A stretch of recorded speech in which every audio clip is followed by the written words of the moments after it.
manually choose a shutter speed.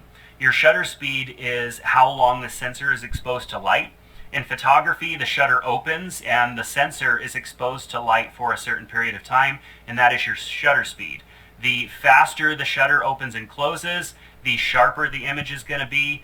The slower it opens and closes, the more motion blur is going to be captured. And so in thinking about cinematic and that motion blur that we want with 24 frames per second, we don't want our shutter speed to be too high. We want our shutter speed to be low enough to capture that nice motion blur, but obviously we want our image to be exposed properly as well. So there's a lot to think about there. Your shutter speed needs to also be 2 times what your frame rate is.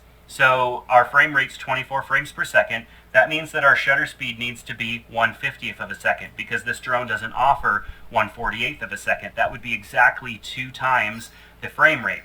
If we go below that, then we start to see issues with the motion blur and all of that stuff. We can't go below that.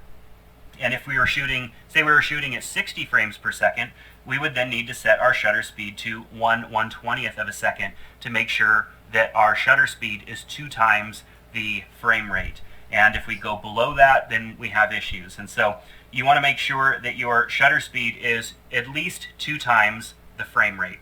Now, in shooting outside on a nice sunny day, there's no way you're going to be able to shoot at 1/50th of a second unless you have an ND filter on your camera. You're going to have to minimize the amount of light hitting that shutter somehow. If I was to go out with no ND filter on my drone on a nice sunny day, I would probably be shooting my shutter speed somewhere up around 1/3200th of a second.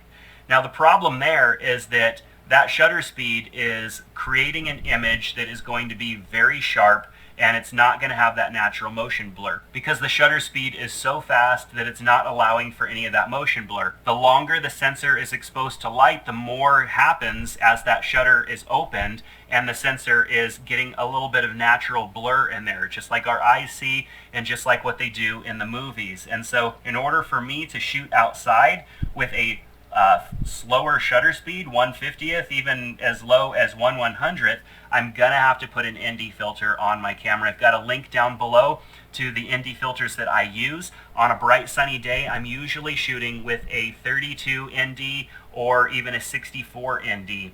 In evenings or early mornings, I'm probably shooting with an ND8 to ND16 so that I can get that shutter speed down as low as possible. So shutter speed is the length of time that the sensor is exposed to light, and we want to make sure that that sensor gets exposed to enough light that we have a good amount of motion blur so our image looks good and it doesn't look super sharp and kind of unrealistic. The next thing we're going to talk about is ISO. ISO